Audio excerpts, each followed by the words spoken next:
ആർക്കോ വേണ്ടി വെള്ളത്തിട്ടേക്കുന്ന ഉഴുന്നും പച്ചരിയും. ഇതിനെയാണ് പറയുന്നത് ഹെലികോപ്റ്റർ കൊണ്ടുപോയി അടി തോട്ടയ്ക്ക് കുത്തിയിട്ട് മേടിച്ചു. ഒരു ഷാർജ് അടിച്ചതാ, ജാറിന്റെ കുടലും പണ്ടമെല്ലാം വെളി വന്നു. അങ്ങനെ മിക്സിയുടെ ജാറ് ശരിയാക്കാനുള്ള പോക്കാണ് ഇന്നത്തെ യാത്ര.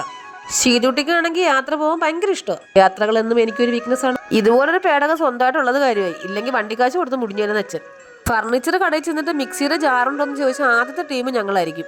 എന്തായാലും വന്നു ഇതെല്ലാം കൂടെ തൂക്കി വെക്കായിരുന്നു. മിക്സിയുടെ ജാറില്ലെന്ന് വന്നപ്പോഴേ പറഞ്ഞു, പിന്നെ എന്തിനാ ഇരിക്കുന്നത്?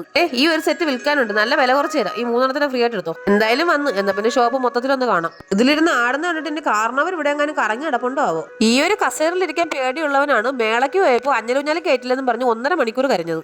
ഏതോ ചേച്ചിക്ക് കൺമഷി കൊണ്ട് വരച്ച് കളിക്കാനുള്ള അലമാരയുടെ കണ്ണാടിയാണിത്. ജാറ് നന്നാക്കാൻ കൊടുത്ത കടയിലെ ചേട്ടൻ വിളിച്ചു പറഞ്ഞു, ഒരു ജാറ് 10 പ്രാവശ്യത്തിൽ കൂടുതൽ നന്നാക്കാൻ പറ്റില്ല.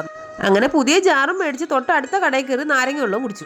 തിരിച്ച് വീട്ടിൽ വന്നപ്പോൾ ദേ ഇരിക്കുന്ന എങ്ങോ മേടിച്ച് 2 പോപ്കോൺ കിട്ടിക്കഴിഞ്ഞാൽ പിന്നെ അമ്മയും മോനും ബന്ധമൊന്നുമില്ല. അടി ഉണ്ടാക്കിയിട്ടാണെങ്കിലും ഞങ്ങൾ അടിച്ചു വേണ്ടി കഴിക്കും. അല്ലെങ്കിലും കുറച്ചുണ്ടാക്കുന്ന സാധനങ്ങൾക്കെല്ലാം ഭയങ്കര ടേസ്റ്റ് ആണ് കഴിക്കാൻ. അങ്ങനെ ആസ്വദിച്ച് പോപ്കോൺ കഴിച്ചുകൊണ്ടിരുന്നപ്പോൾ ദേ മുറ്റത്തൊരു വണ്ടി വന്നിരിക്കുന്നു. എന്ന് നോക്കിയപ്പോൾ നല്ല ഒന്നാന്തരം മെത്ത.